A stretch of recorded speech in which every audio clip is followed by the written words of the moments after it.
Kanisa la Habari Njema, mimi namshukuru. Lakini mchungaji, kanisa hili limeanza lini?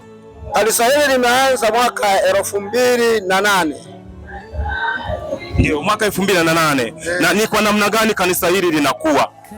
Kanisa hili linakuwa kwa sababu tunayo ibada ya nyumba kwa nyumba, lakini pili na mikutano kama unavyoona tumefanya harambee ikiwa inaambatana pamoja na mkutano wa Injili. Ndivyo kunasababisha kanisa hili liendelee kuongezeka leo na hata kesho.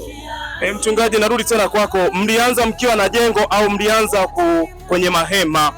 Tulianza tukiwa na hema, tukachukua hatua moja ambao tena tukajenga jengo hili kama unavyoliona, lakini umefika wakati tena nalo jengo kulingana na matumizi na watu wanaendelea kuokoka, tayari jengo limekataa. Tumeamua tena kupanua jengo tena jingine.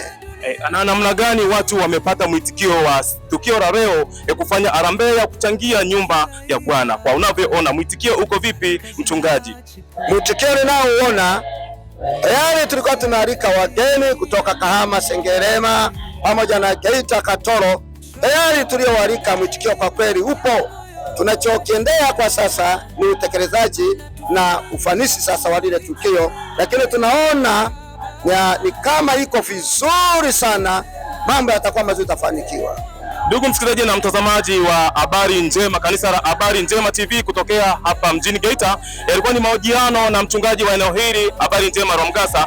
Lakini vile vile mchungaji, unawaambiaje sasa watu ambao wanatamani kufika eneo hili kwa ajili ya kuonana na Mungu live aweze kuwasaidia na kutatua shida zao? Unawaambiaje watu ambao wanatazama Habari Njema katika viwango vikubwa? Kama ulivyosema mmeanza 2008, lakini mpaka sasa hivi ina maana kanisa linakuwa, Mungu yuko madhabahu hii ya Habari Njema Rwamgasa. Unaambiaje makanisa ya jirani na watu wa jirani